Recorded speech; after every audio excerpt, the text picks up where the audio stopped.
Thanks, Bryce. I'll be talking and expressing the food web of the Arctic tundra and how this food web will give a good understanding of how the animals survive in this area. As we can see in this image, the sun is the main source of energy for plants like the grass that rarely grows up in the Arctic wildflower and lichen. This then shows which animals eat the plants that grow and receive energy inside the Arctic tundra. The animals inside the Arctic tundra live under these cold conditions and each have a specific food chain. We have an example of the wolf who sits in the chain as a secondary consumer.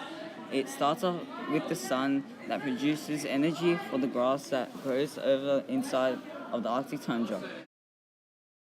This then shows the rest of the animals that survive in the wild, who can eat on other animals and survive through the producers. Climate change is faster and more severe in the Arctic than most of the world. The Arctic is warming at a rate of almost twice the global average. The sea ice, that is a critical component of the Arctic marine ecosystem, is projected to disappear. Global warming has already produced detectable changes in the Arctic and alpine tundra ecosystems. These ecosystems are being invaded by tree species migrating northward from the forest belt, and coastal areas are being affected by the sea level rise. Both phenomena are reducing the geographical extent of the Arctic tundra. The Arctic tundra has many natural resources, like oil and nickel. Pollution from mines and rigs ruin the fragile ecosystem. Many people are moving into working in the mines and oil industry. Towns and roads are made for increased population. Many of the animals' migration and feeding patterns are interrupted by developments. So, the first few impacts on the Antarctic environment is probably the most well-known impact. This impact is known as global warming. Climate change is creating a challenge to all Antarctic species.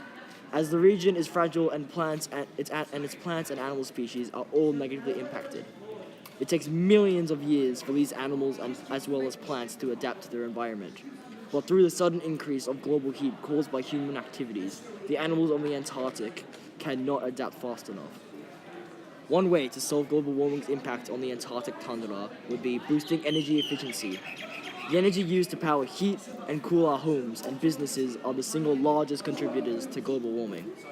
Energy efficiency technologies allow us to use less energy to get the same or higher level of production, services, and comfort.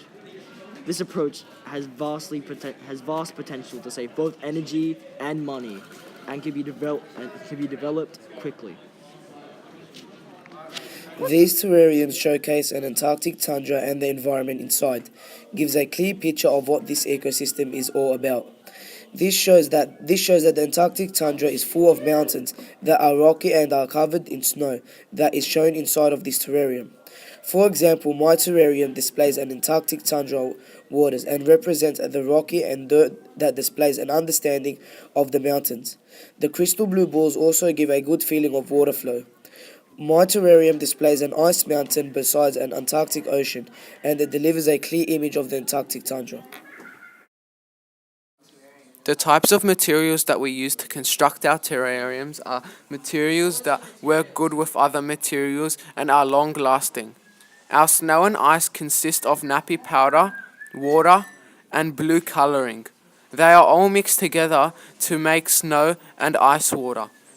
We use these materials such as clay, paint, and foam to make the icebergs and the penguins, killer whales.